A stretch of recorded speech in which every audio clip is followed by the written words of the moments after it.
વિદ્યાર્થી મિત્રો, કેમ છો બધા? મજામાં ને? અમારી YouTube ચેનલમાં આપનું સ્વાગત છે. તો આજે આપણે જોડે છે નેન્સી. એ પણ આજે આપણને બતાવશે. ઓકે, મેં કહીશ એમ ચાલો. દિશા અને અંતર. રીતા દક્ષિણ. પહેલા તો આપણે શું કરવાનું? પૂર્વ, પશ્ચિમ, ઉત્તર, દક્ષિણ લખી દેવાનું. બરાબર? આને કહેવાય પૂર્વ. શું કહેવાય? અને પશ્ચિમ. અને ઉત્તર. શું કહેવાય? અને દક્ષિણ. ચલો જો. રીતા દક્ષિણ દિશામાં 8 કિલોમીટર ચાલે. કેટલું ચાલે? કઈ છે દક્ષિણ આવી? એટલે આમ ચાલશે 8 કિલોમીટર. કેટલું ચાલશે? 8 કિલોમીટર. હવે શું કરે છે? ત્યાંથી ડાબી બાજુ વળે. હવે આમ ઊભા છે. આ જમણી, આ કઈ? ડાબી. એટલે આંબા ફરીને કેટલું ચાલશે? તો 6 કિલોમીટર. કેટલું ચાલશે? 6 કિલોમીટર.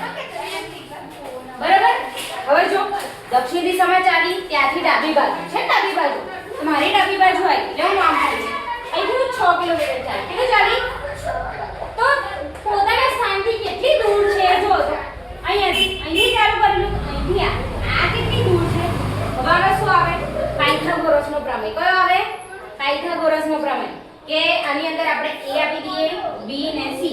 તો ab² + bc² = ac². આ છે કર્ણ. આપણે આ શોધવાનું છે. તો ab કેટલા છે? 8. b કેટલા છે? 6. બરાબર ac².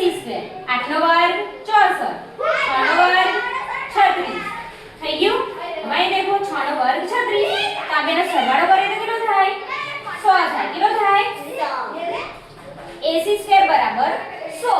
તો હવે આનું આપણે ac કાઢી દઈએ. 100 આવી જાય, વર્ગમૂળ આવી જાય. 100 આવી જાય, વર્ગમૂળ. તો 100 નું વર્ગમૂળ કોણ છે?